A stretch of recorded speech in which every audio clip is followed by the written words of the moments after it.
it's your boy Redhandedtv. Y'all already know what time it is. Hey, gang, check it out, shorty. Now, for today's video, we got daughter finds mother's decapitated body in the backyard from them. We finna see what's going on here today. See what's the mystery. But before we get into that, man, make sure y'all smashing that like and subscribe button. Also, make sure y'all turning on notification bells, man. 6 p.m. every day, man. I need to see y'all coming back, man. I like y'all support, man. I appreciate y'all, and you know, keep it going, keep it up, folks. But I ain't gonna hold y'all too long, man. Let's get into today's video, man. Please, just come outside. How you doing? Is Martha here? No, she's probably at her boyfriend's house. 30 days ago, 53-year-old David Callahan killed his girlfriend, Martha, and buried her body in his own backyard. David thinks he's gotten away with his horrific crime. Martha was mentally ill, had few friends, and no one was supposed to come looking for her. Martha's daughter, Kim, was the only person concerned about her mother's whereabouts. If I come up missing or dead, it is no accident. And he has told her before, I'm going to get your ass and nobody's ever going to find you. Oh, really? That he killed her. Kim thinks David had something to do with her mother's disappearance. He but definitely with no did that proof of shit. a crime, officers don't believe her. Would you have been surprised at all if she's laying dead in there? No. Or shoved in a tub? Well, nothing surprises. Yeah, that's like a horror movie. However, in the weeks that follow, Kim will do everything in her power to find Martha, force police to act, and lead them to one of the most gruesome discoveries of their lives. Seems like a body part.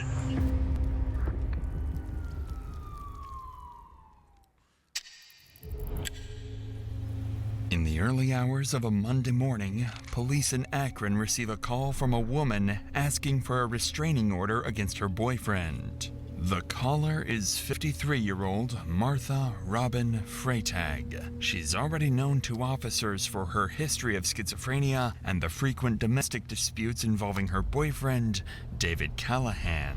Their relationship was unstable, constantly breaking up and getting back together, leaving officers unsure whether each new call was a real emergency or just another one of their fights. But this time would be different, because when officers arrive at the couple's house, they have no idea that a murder will take place just minutes from now. And this will be the last time Martha is ever seen alive. Didn't work good, really. No, I don't like that. They finna piss me I know, I off. really don't like it. Hi. Hi, what's going on? Huh? Did you call us? Yes, I did. Okay. What's going on? I'm going to reinstate something I had 14 months ago. Statute of limitation, I think, sodomy is 10 years, right? So you want to restate something you already said, Yes. and they're already investigating it, and you're just telling us about it again, is that correct? Well, I don't know if they're investigating or not. All I know is I got a restraining order from them, and then I've been waiting for her to get some mental help, because she's supposed to go down the first path. First of all, it wasn't supposed to be explored at all. As Martha speaks, her words are scattered, and she makes little sense to officers. Her behavior just seems erratic, like another episode of confusion or paranoia. But in reality, Martha is masking genuine fear that officers don't pick up on. Because what they don't know is that her boyfriend, Right behind that damn David, door. is standing inside the house, waiting for the moment officers drive off, so he can make sure this is the last time she ever calls them. You come out because you guys are mad at me, right? I got a restraining order against him, and then I don't know. What are you doing over there? I'm talking to you, Yeah, why are you over there like that? because I want to be. Okay. Well, I'll talk to the guy downtown. Okay. Oh no, they failed that lady, man. They supposed to ask her to come outside and talk to her or something, man. They just want to run off and just okay. They don't see. That's what I'm saying. People with mental health or something like that got that going on, man. They don't take people serious and then they end up dead, bro. This ain't right, folk. This ain't right. Every call should be taken with seriousness, bro. You never know what somebody going through. You never know what they got going on, bro. They were supposed to ask that lady to come out there on that porch and talk to her, man. Folks right there sitting behind the fucking door. As soon as he closed the door, come on, man. That ain't right, man. No. These officers need to go to jail. I'm sorry. As strange as it I don't looks, like it. officers don't think much of the interaction. They walk away, dismissing Martha as unstable, unaware they've just left her alone with the very man who's about to kill her. They are wrong In for the that. hours after police left, David snapped. Inside, he was furious that Martha called the police on him again. He grabbed a wooden axe handle and struck her in a fit of rage. When she collapsed, he wrapped a rope around her neck and pulled until she stopped moving. Once Martha was dead, David sealed her body inside a plastic bag and waited for nightfall. Then, under the cover of darkness, he carried her outside, burned her body, and buried it in a shallow pit behind the house. To David, it was over. A woman with schizophrenia, few friends, and a history of false alarms. No one would ever come looking for her. What he completely overlooked is that Martha's daughter Kim will soon be on to him, slowly solving her own mother's brutal murder. Over the next few days, Martha stops responding to everyone, including her daughter, Kim. And after several days of silence and no sign of her mother, Kim contacts police explaining that something bad may have happened to Martha. Officers arrange to meet her at the house later that day to check on her mother's welfare. But when Kim and her husband arrive to meet the officers, it quickly seems that their concerns won't be taken seriously at all. Neither is a cousin of Bro, why these people are officers, bro? If you don't want to do the job, then don't fucking sign up for it, bro.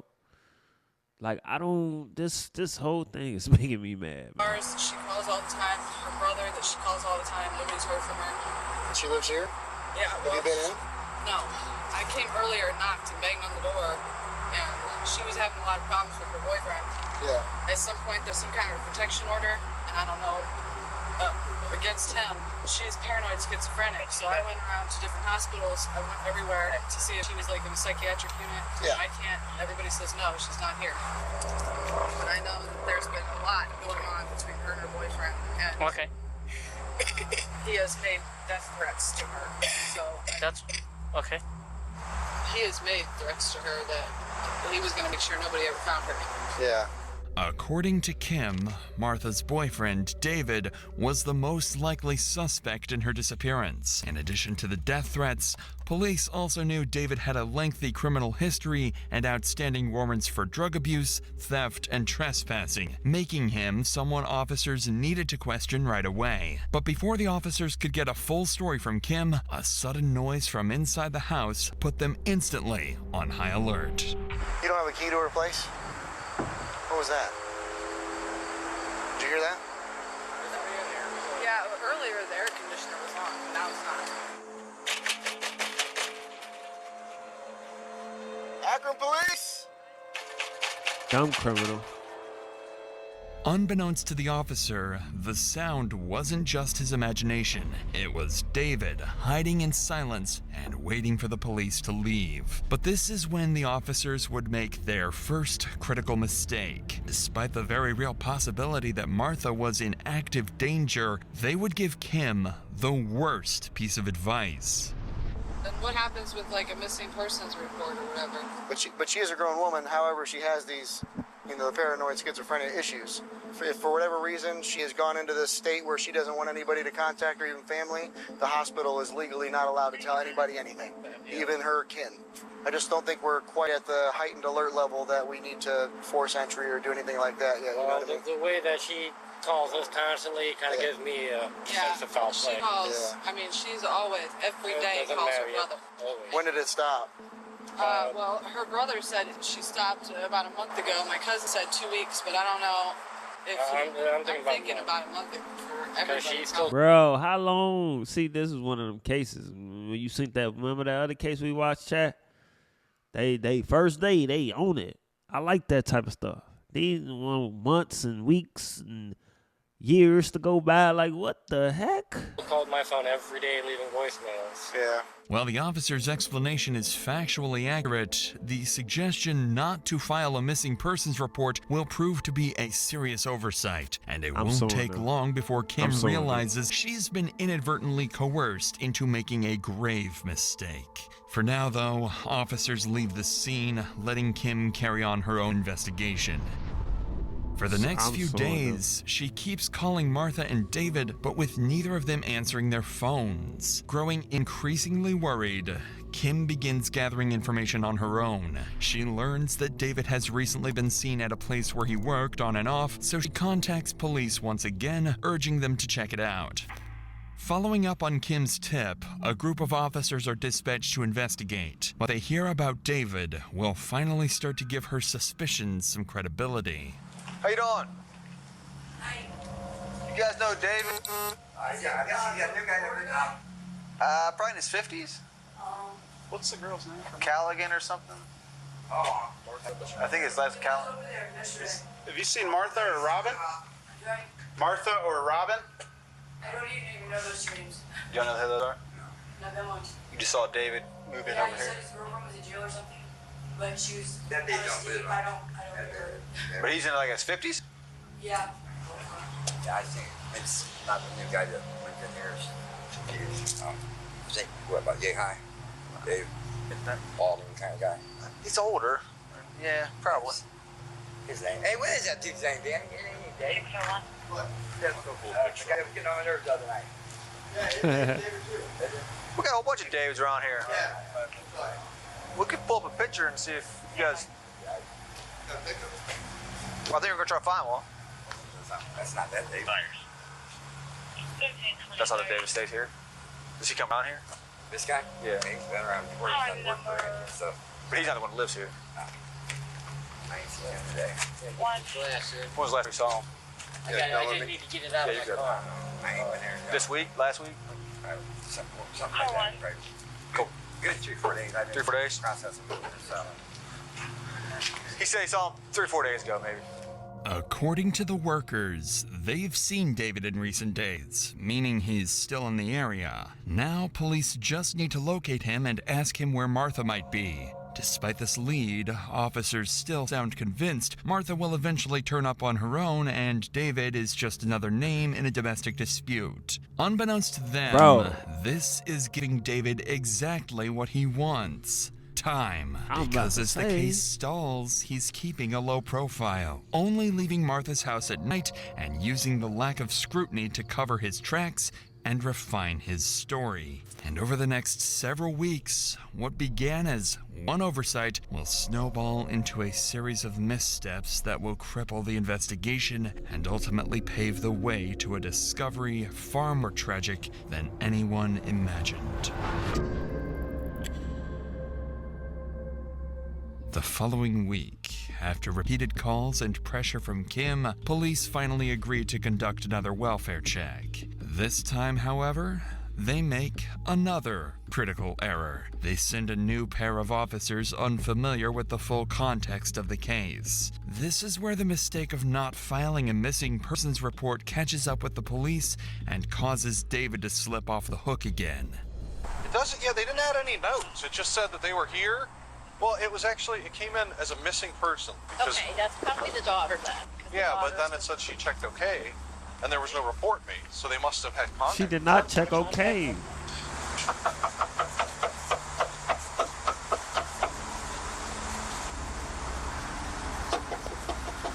If it came in as a missing person, they cleared it without a report number. That means they determined where she was at. Exactly. No, they didn't. That's what I was. Yeah.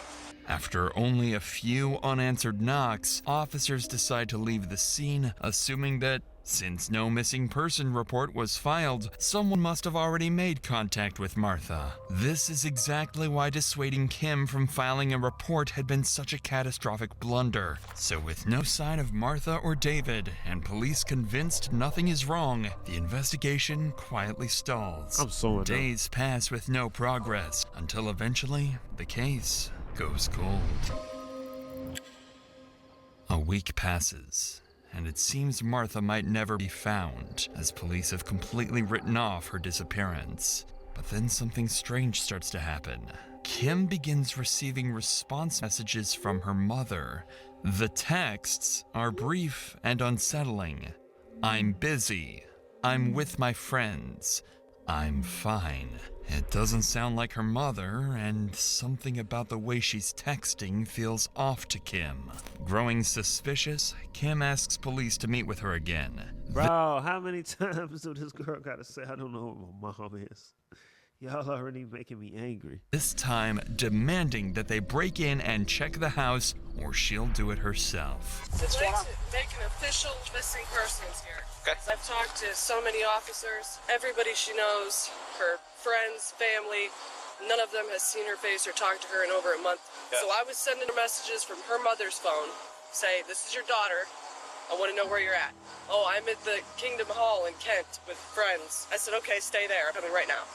"Oh, I'm not there. You don't know where I am." "Well, you just said you were there. Where are you?" "Oh, I'm eating now." The way she types is completely different. She says she's angry at the family. But the issue is we were pounding on the door earlier and no one answered. And we didn't have enough to kick the door in and go look for her. She owns this property. If I need to break in here with you guys here, and if you think she'll press charges on me, that's fine. I want to know what happened to her. She's not going to press charges on me. That's not a problem. She has mental illness. Yes, she does, And but she is... Do you know if she's taking her meds? No, I don't know. But I do know that she does not do this kind of thing. The last time her mother talked to her, she was walking through this field over here and told my grandmother, "If I come up missing or dead, it is no accident." And she said it to me. This has been said to us several times. And he has told her before, I'm going to get your ass and nobody's ever going to find you. What's your concern? That he killed her. Kim appears confident that she has solved her mother's disappearance, accusing her lover, David, of both murder and impersonation. While officers still doubt Kim's story, they agree to break into the house, if only to put her mind at ease. But what awaits them inside will leave Kim even more furious with police, making her question whether they are truly on her side. After police, anybody in here? Fuck you think you finna catch a dog? Day 1 in the shirt. Day 2 in these pants. You're not going to get another day out of it. Day 3. Supposed to be a big black dog that might not be friendly. You ain't gonna put me back on the call on the phone with you generated new one for that 31. Sure. Good. He didn't hit you already. Police, anybody in here? After police! Nobody's been here because the bell's taken in. Of course, because they cheat, he's because they been here. covering shit The up. question is what he did to her. Not a single pair of her shoes anywhere around here. If I were you, I mean, I'm not telling you how to feel, but this would be a relief. You know, she's not here, but it doesn't look like there's any sign of distress or, you know, all of her stuff's not. Bruh, it's been fucking like forever. You think he didn't clean this shit up and fix it up? Are y'all stupid or what? These are the dumbest police officers I have ever seen. I've watched billions of these episodes, bro. This is the worst police department I have ever seen, bro. This is a bunch of airheads, idiots who look like they don't even know what they're doing. They don't even care. They don't want to do no work. Like, this is the worst police job I have ever seen. Akron Police Department, y'all suck. I know. Thrown around. First sign of distress, really, is the fact that there's no Pepsi in that refrigerator. So that means she hasn't been staying here? No, she has not been here. I'm telling you, he has done something to her. I know it. Inside the house, police find no sign of Martha or her belongings, something Kim finds deeply suspicious. Still, the officer reassures her that everything is fine and there are no obvious signs of foul play. However, as police exit the house, an officer makes an offhand remark that reveals what they really think happened to Martha. Would you have been surprised at all if she's laying dead in there? No. Or shoved in a tub? Yes, I would have been surprised. You would have been? Yeah. Nothing surprises. That would have surprised me.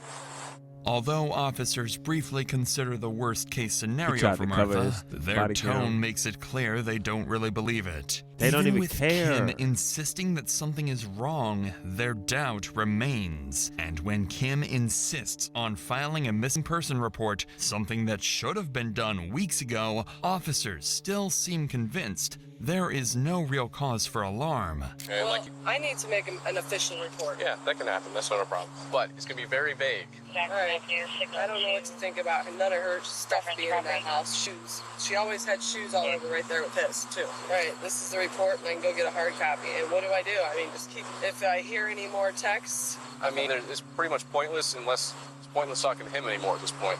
I guess this is what happens. I mean, but... Just let us know if you think she's somewhere and we can go check for her, okay? Okay. By now, you can hear the hopelessness in I Kim's would be voice. so It mad. sounds I like her would've been tripping on investigation them has hit a niggas. dead end as she watches officers leave once again, advising her to call if new information comes up. But a few hours later, one officer decides to return and speak with the neighbors, hoping to learn where David or Martha might be. It's a small decision, but one that quietly marks the first step in turning things around for Man, they police. ain't trying Because to do one of the nothing. neighbors he talks to is unknowingly holding a piece of information about David that will finally confirm Kim's claims.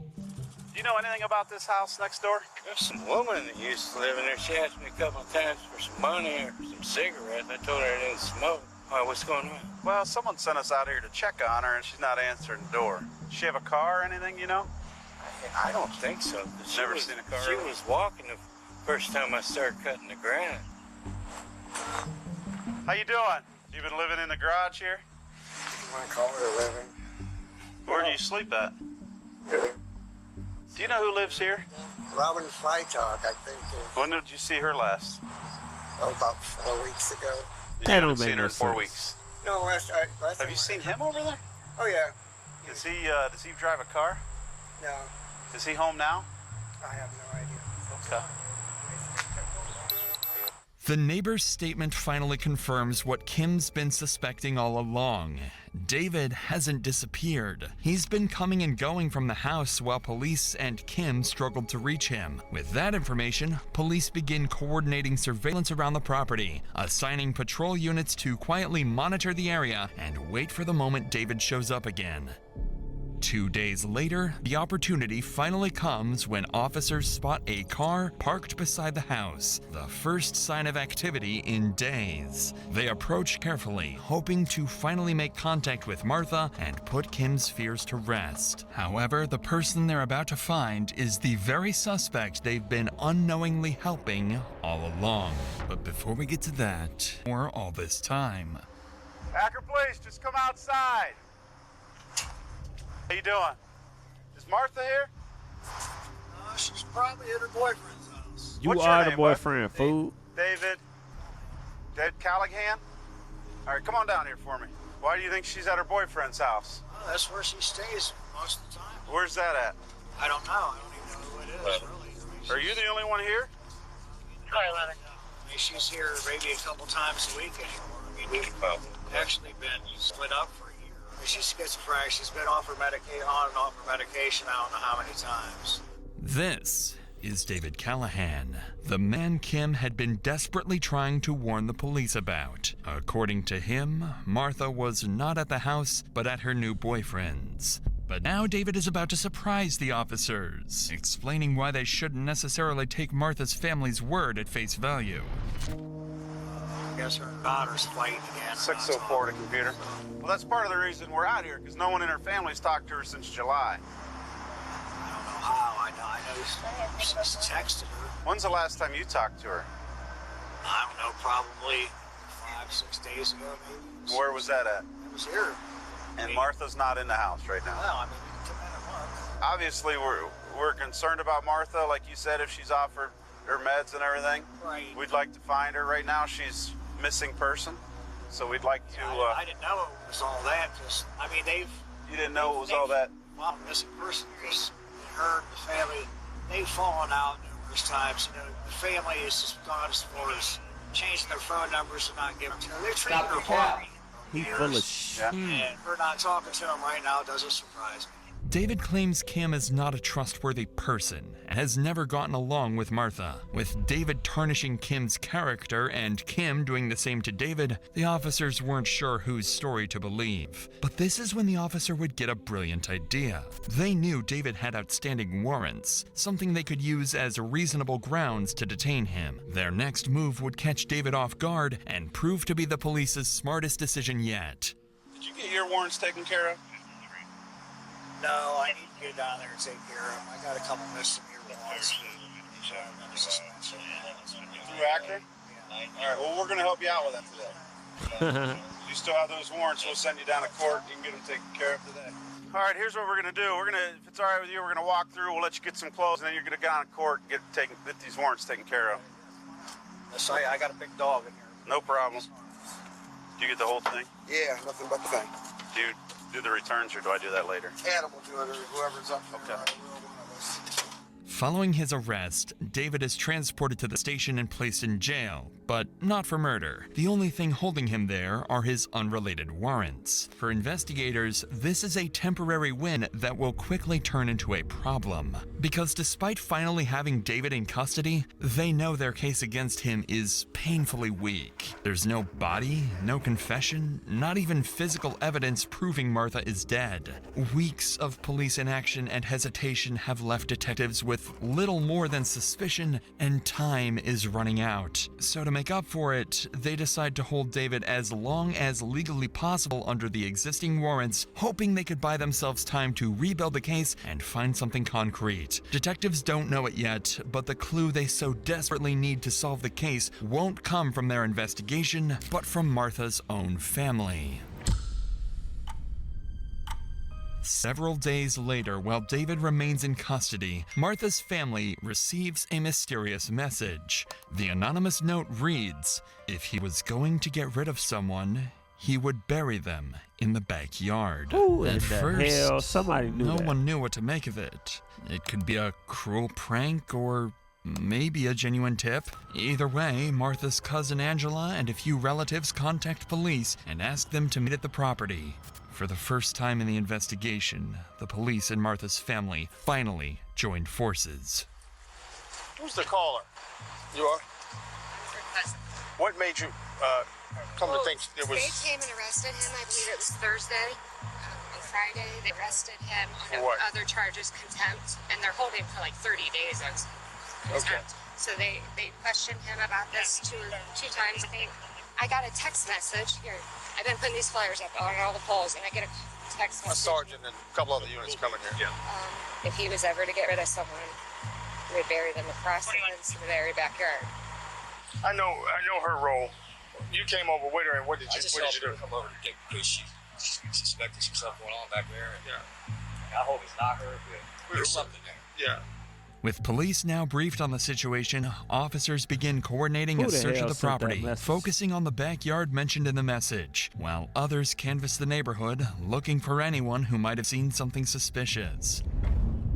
As the search gets underway, word of the mysterious message quickly makes its way back to the station. Detectives realize this could be their only real lead and decide to seize the opportunity to question David again. However, David isn't stupid. He's already denied any involvement in Martha's disappearance, and he knows that acting clueless won't convince detectives he has nothing to hide. He also knows that as long as he keeps denying everything and doubles down on blaming Martha's family, there's nothing detectives can pin on him. Clearly, the stakes couldn't be higher on both sides, and if David plays his cards right, he'll walk free.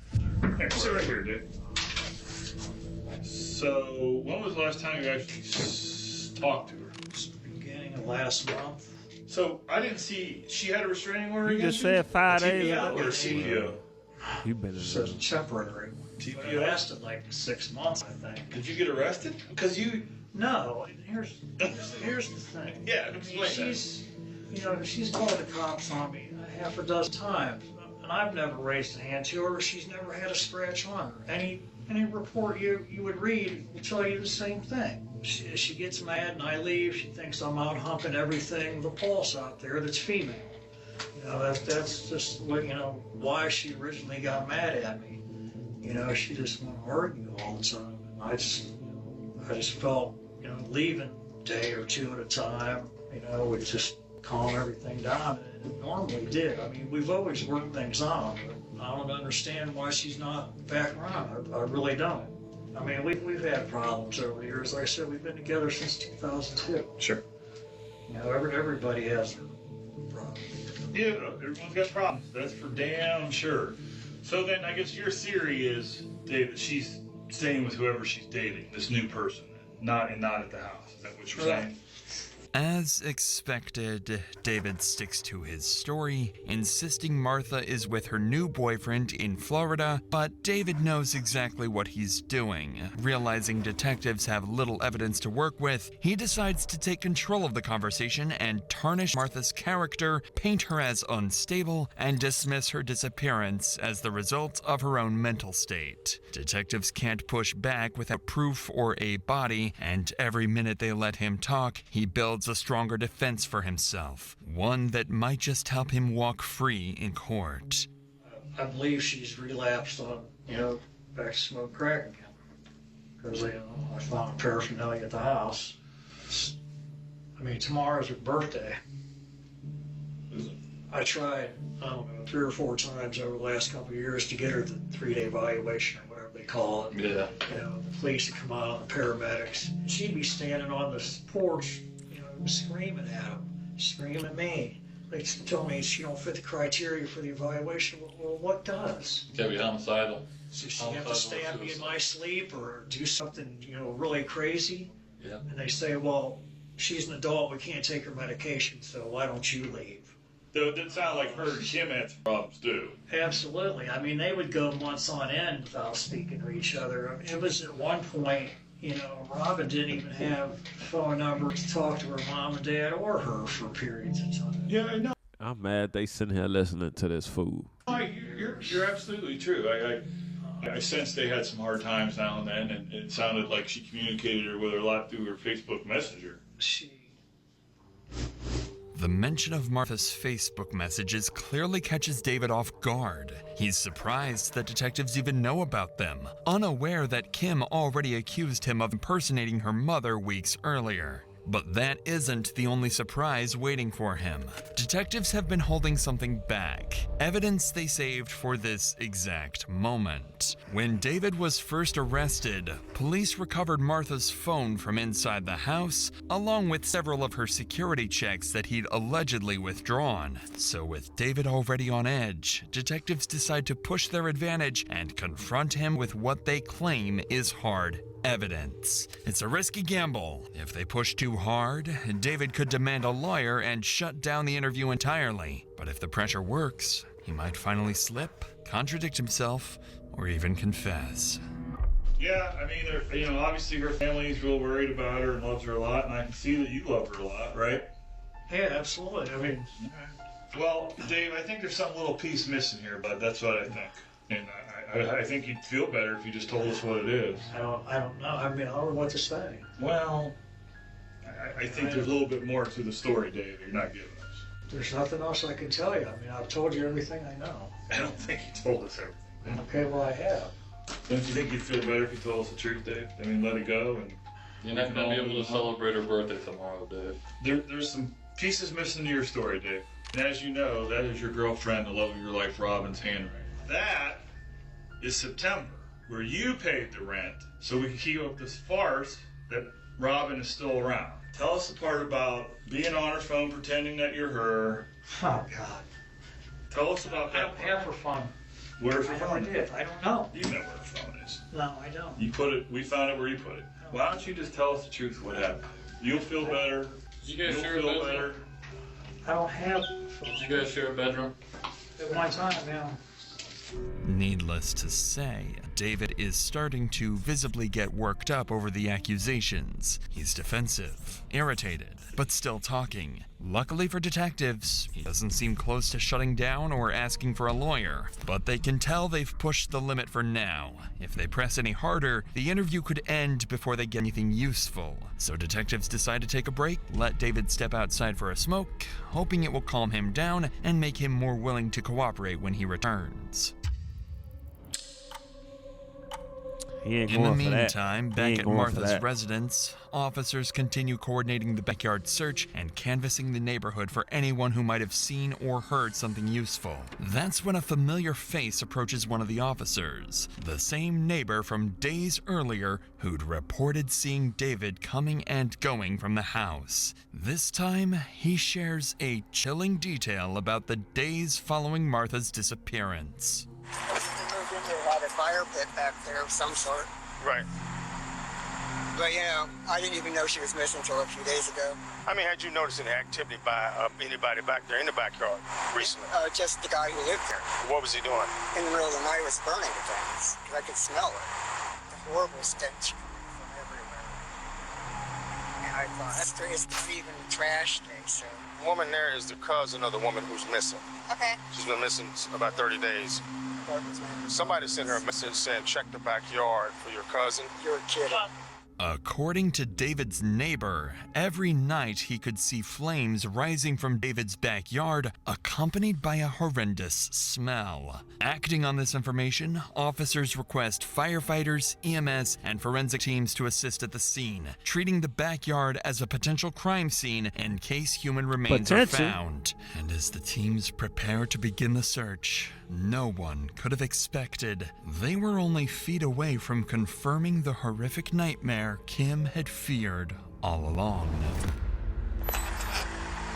Pretty positive it's a body buried under their fire pit. They dug it up, and you can see what looks like to be about a knee or an elbow. And when you touch it, you can tell it's something. We didn't really dig anymore. Gentlemen? You tell me. Well, here's the deal. Highly suspicious. Seems like a body part, but we didn't want to dig it out anymore till you guys got here. Yeah. I think, you know, all of us would want it dug out a little bit more before you guys can say. Yeah, well, that's about it. let's check. Was it dug out when you guys got here? That guy. What made him, did he say what made him start digging? Yeah, he gave the whole story to the other officer and us. But she got an anonymous text saying if this guy who you guys have arrested recently, that if you wanted to get rid of somebody who would bury it back here by the fence. Oh. So she came back and saw this loose dirt, ash. And they say that guy to come over and help her. And they say this gentleman is already arrested. Yeah, that's what both of those two people are telling. All right. This is the wife person that they think it is. And that guy's arrested was a suspect in this. Was this her husband, did they say? I don't know if they were husband and wife. Because I know she had a protection order against one. Okay. He was staying here. Why is they informing him like he don't know why he there? Come on, man. She went missing. He was staying here. They've been on and off. I've been out here a couple times where she had a protection order, but it goes back and forth because she invites him back over and stuff like that. So let me go talk to these guys real quick, and then we'll let you know what. Yeah, just let us go. Following their initial observations of what appear to be human remains, one of the officers steps away from the dig site to speak with the family. Because they arrived without a search warrant, they must explain what's been found so far and request formal consent to continue the excavation. At the same time, Martha's daughter Kim and her husband finally arrive at the scene, anxious. It isn't what they think it is. Though officers avoid making any premature statements, Kim can already sense the truth. This would be the worst day of her life. She doesn't know. Did you find a person back there? Well, we don't know yet.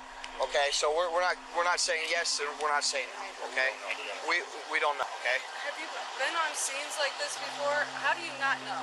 I can't wait to know. Listen, well, we don't want to. What we're saying is, we don't want to contaminate anything. Will I be told as soon as they know whether or not there's a body back there of a person? Well, they have the whole process. They know already, girl. To tell me if they found a person back there? Yeah. They would know. I mean, wouldn't they? No, not necessarily.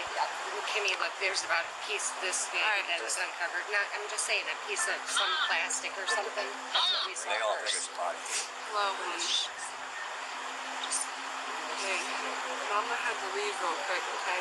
They'll just give you, the confirmation. I'll be back. We'll have them. Can you tell if it's her? Not now. No. I don't even think they don't even have the person back there that's going to be digging it up yet. Might be a little bit better to talk to somebody like that. Okay. I don't think I want to talk to anybody. I don't think that I help to talk to strangers. I have to ask you. I'm not positive that you're the one I should ask, but I'm going to ask you since you say you have power of attorney, if you allow us to go back in the yard and check that out. Yes, I Okay, do. I have to ask. Okay. So you're giving me consent, and the officers, and we're going to have a medical examiner come out as well, okay? After receiving permission from the family, officers resume the excavation. Inside the shallow fire pit, they find the remains of Martha. Her body is wrapped in bedding, Y'all knew she sealed was by a back there. plastic bag, burnt, and showing a clear blunt force injury with a rope still tied around her neck. Everyone at the scene damn is savage. shaken by the discovery. After weeks of uncertainty, Martha's disappearance is finally resolved. Y'all failed, Martha. Y'all failed her. Y'all failed her. Y'all failed her. But the reality offers little comfort. On the other side of town, news of the gruesome discovery quickly travels to the detectives at the station. So with this new information at hand, they bring David back into the room and cut straight to the point, directly accusing him of murder. Dave, let me ask you a question. Are you a heartless bastard? A heartless, cold bastard? No. People who would look at this event and say that you, Dave, are a heartless, no-good bastard who put the love of your life in the ground. And that has to be an evil, bad person who has to go away for every last day of their life. Every last day. So, Dave, are you that person?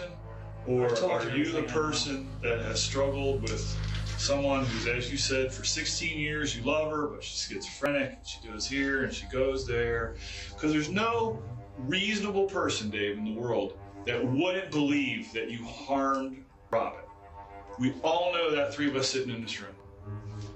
You should just get it off your chest, man. I've told you everything I know. No, you haven't told us Was it the everything. heat of the moment? Yeah. Did you plan it out? Tomorrow is fucking birthday. Tomorrow was her birthday for them to sit there and reflect.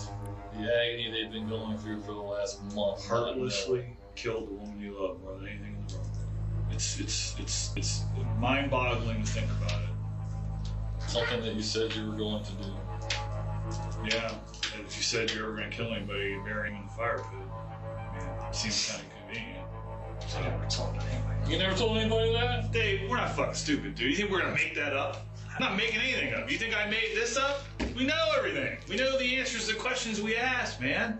I'm trying to get you to say that you're not an evil, no good bastard, and that there were some extenuating circumstances that you killed the woman you love, pretended that she was alive for over a month. If you look at it, you're like, that has to be a heartless, cold bastard that wrapped this woman up like that, put her in this. I'm laughing. I'm sorry. This situation is not funny by any means. I'm just laughing because he called him a bastard at least 100 times. Fire pit. So, despite a few half-hearted denials as detectives describe what they believe happened to Martha, David sits in silence, staring blankly as if the weight of his actions has finally hit him. Clearly, the interrogation has reached its breaking point, and David seems on the verge of something. Judging by his earlier denials and the way he now sits, he's either about to ask for a lawyer and end the interview altogether, or give it up. Finally confess. Do you want to see a picture, Dave? No, I'm just... You know what you did. All right.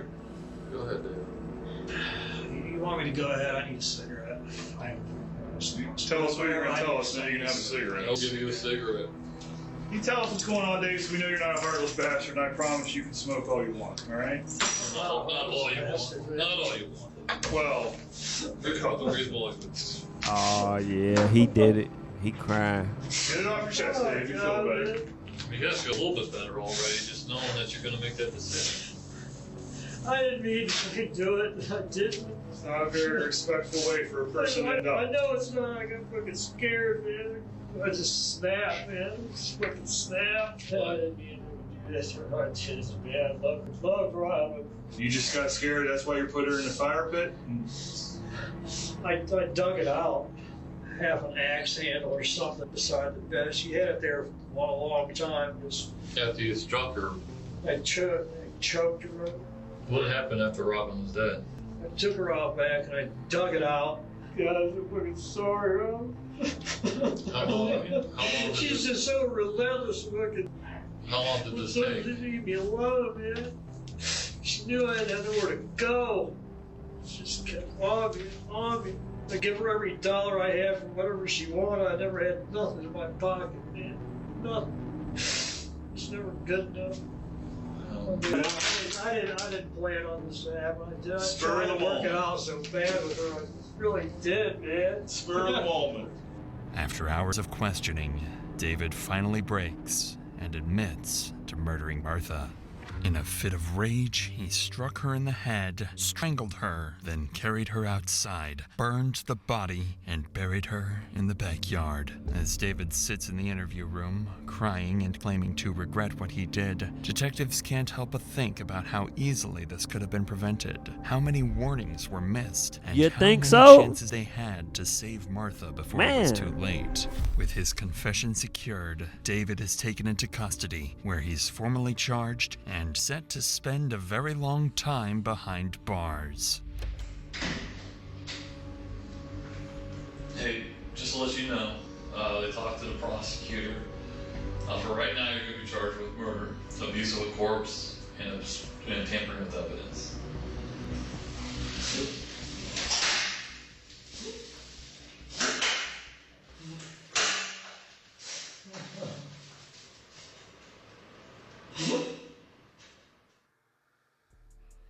Yeah, they definitely failed Martha, man.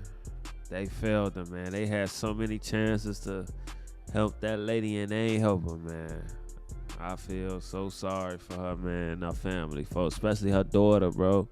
Her daughter kept telling y'all she had to call y'all like 15 times.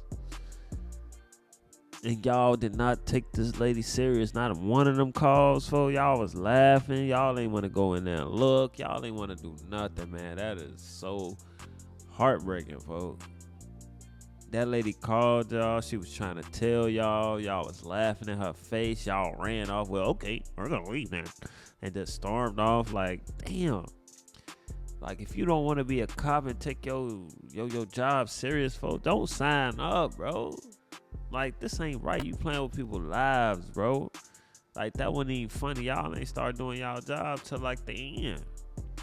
The one good detective, thank you for him, went back to talk to the neighbors and stuff. He at least he tried. The rest of y'all that went over there, ain't do nothing, laughed, told the girl not to make no report, no nothing. Y'all ain't right, man. This is like the most negligent police department I've ever seen, ever.